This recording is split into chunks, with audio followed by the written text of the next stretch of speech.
이재명 민주당 대표는 외신 기자들에게 곤욕스러운 질문을 많이 받았습니다. 특히 주변에서 5명이 사망한 것 관련해서 이재명 대표는 위험한 인물인가, 위험 인물인가, 영어로 dangerous man이냐라는 질문을 받았습니다. 그 장면 직접 보시죠. 말씀하신 대로 비 오는 날 이제 요청해 주셔서 상황이 경제 문제. 5 persons close to you have died, as of course you know. This raises a question. Are you, Lee Jae-myung, a dangerous man to know? 워싱턴 타임스의 검찰의 수사를 받다가 그것도 본인들이 문제가 아니라 저를 수사하는 과정에서 이렇게 유명을 달리한 점에 대해서는 참으로 안타깝게 생각합니다. 그리고 매우 유감스럽게 생각합니다.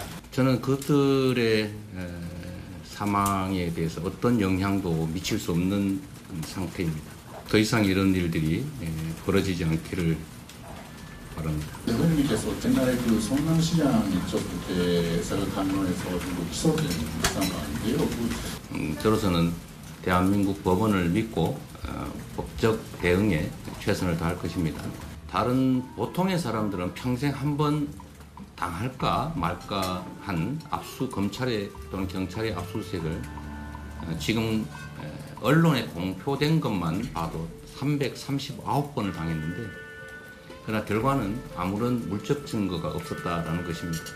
외신 기자회견에서 이런 질문과 답을 해야 된다는 사실이 참으로 수치스럽다고나 할까? 좀 그렇습니다. 이 어찌 보면은 우리나라 기자들은 저렇게 직접적으로 질문하지 못하는 질문인데 외신 기자 눈, 그러니까 세계에 있는 사람들, 언론인의 눈에는 이재명 대표가 어떻게 보일까와 관련된 질문 아니겠습니까? Are you 이재명 dangerous man? 이거 사실 면전해야 되고 어떻게 물어봐요? 당신 위험 인물이냐, 아니냐. 이런 외신 기자의 이 질문의 의도는 뭘까요? 정혁진 변호사님. 네네. Are you 이재명 dangerous man? 워싱턴 타임즈인가요? 네네. 이게 사실은 이 대표 입장에서는 저거 뭐야, 뭐 하자는 거야, 뭐 이런 생각 들기도 할 거 아닙니까? 너 위험한 인물이냐. 그러니까 이게 깜짝 놀랐을 것 같아요. 예. 제가 이재명 대표라고 해도 굉장히 당황했을 것 같은데 사실은 많은 국민들이 궁금해하지만 그러나 우리나라에서는 그 누구도 쉽게 물어볼 수 없는 그러한 내용을 외신 기자이기 때문에 그렇게 우리 사정을, 우리 정서를 몰랐기 때문에 물어봤을 수도 있지 않을까. 일단은 그런 생각은 들고요. 사실은 그 관련된 사람이 5명이 이제 세상을 갖다 떴는데 2021년 2명, 22년 2명, 2023년 올해 1명 이렇게 돼 있고요. 그다음에 이제 그 대선을 기준으로 해서 대선 전에 3분이 돌아가셨고 대선 이후에 2분이 돌아가셨어요. 그런데 실질적으로 이재명 대표 밑에서 뭐 성남시나 아니면은 그 도계공이나 이런 데서 근무했던 사람은 3명이거든요. 유한기, 김문기 그리고 전모 비서실장 이렇게 이제 3분이 돌아가셨는데 그런데 사실은 이전과는 조금 이재명 대표의 톤은 달라진 것 같아요. 대표적으로 김문기 씨 사망했을 때 하위 직급 사람인데 내가 어떻게 하느냐. 뭐 일단은 내가 유감스럽다 이런 정도로 이야기를 갖다 했는데 어제는 조금 더 진지하게 그렇게 이야기를 했던 것 같고 그런데 사실은 이재명 대표가 수치스럽다라고 말씀을 하셨지만 저도 사실은 좀 부끄럽다는 생각이 들어요. 어떤 생각이 드냐면 이른바 이제 유럽이나 뭐 어떤 그 외국의 우리가 선진국이라고 부르는 그런 나라들은 다른 걸 다 떠나가지고 제가 알고 있기로는 김혜경 여사의 법인카드 정도 문제만 돼도 그 나라의 이제 영국이나 뭐 어디나 총리가 사임하는 문제거든요.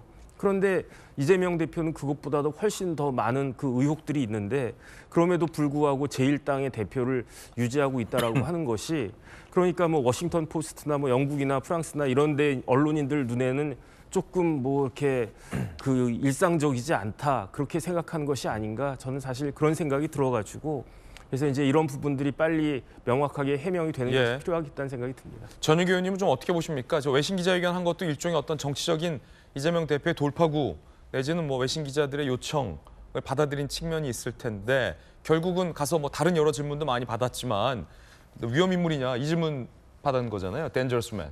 뭐 어떻게 보면은 부끄러운 측면이 될 수도 있고요. 저는 예. 오히려 고맙다라고 말씀을 하고 싶습니다. 왜냐하면 세계적인 상황을 지켜보고 있는 외신 기자들이 결국에 대한민국 상황을 다 지켜보고 있는 것이고 굉장히 정확하게 보고 있군요. 네, 정확하게 보고 있습니다. 제가 얼마 전에 그 영국 대사관의 어떤 분이랑 대화를 한 적이 있습니다. 예. 저희 의원실에서 직언을 이렇게 주고받은 적이 있는데 오. 사실 그 정치인보다 더 많은 내용들을 알고 있는 거고 일반 국민들이 봤을 때 외국에서 봤을 때에 지금 한국 정치사에 대한 정확한 진단을 하고 있더라고요. 그래서 저 외국에 있는 외신 기자들의 질문들이 우리 대한민국의 정치 상황을 모르고 질문한 것이 전혀 아니다. 그렇군요. 저는 그렇게 생각을 하고 이 사람들이 정확하게 판단을 하고 정확하게 물어보고 싶은 것이 무엇인지를 우리가 정확하게 딱 파악할 수가 있다라고 생각을 하고 있어서 어떻게 보면 부끄러운 질문이 될 수도 있습니다만 저렇게 질문을 해주고 예. 대표께서 답변을 할 수 있는 방안을 열어준 것이 어떻게 보면 고마운 측면이 될 수도 있다. 저는 그렇게 생각을 합니다. 그렇군요. 민주당의 또 선배 국회의원 출신 김영주 의원님,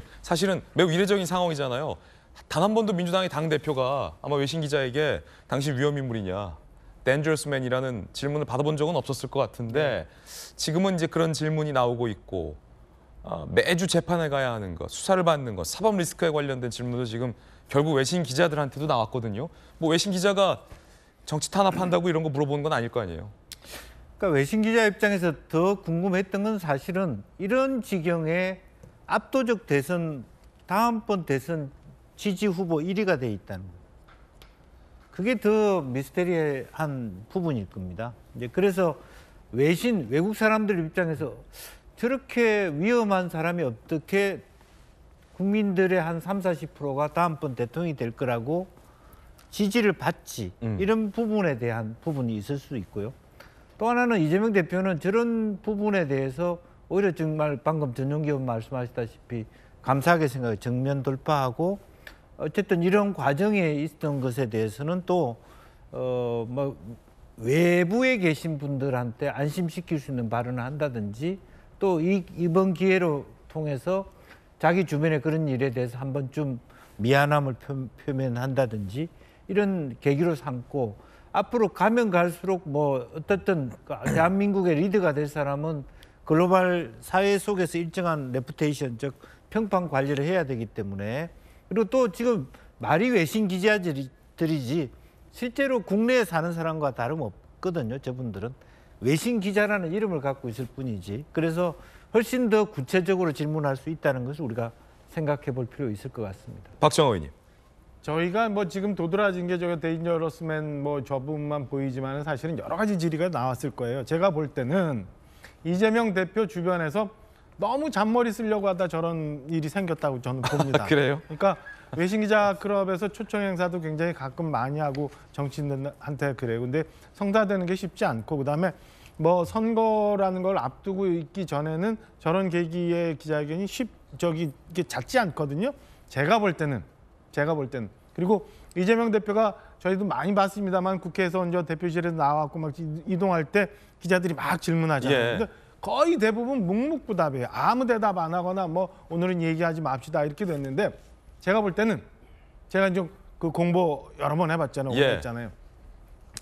지금 미국 문제 있죠. 일본 문제 있죠. 그러니까 이거 가지고 정치적으로 외신 기자들 놓고 활용하려고 했었던 것 같아요. 내부적으로. 뭐 현 정부의 곤란한 질문들 많이 받고 이 건에 대해서 이재명 대표가 막 시원하게 뭐 또 막 뭐 자기들 해석해서 예. 국민들 선동할 수 있는 그래서 외신에 이렇게 놨다 뭐 이렇게 하려고 하다가 지금 그거보다는 외신 기자들이 당신은 어떤 사람이오라고 덴저러스맨 질문 받은 거죠. 그거에 지금 국내에서 이런 게 많이 보도가 돼서 예. 제가 볼 때는 정석으로 안 가고 돌아가려도 다 저런 그 일종의 잘못된 일이 생겼다라고 저는 해석하고 싶어요. 아니 아무래도 전은기 의원님 뭐 정치적으로 서로 뭐 이용한 노림수도 있었겠는데 이 노림수가 안 먹힌 겁니까 그럼?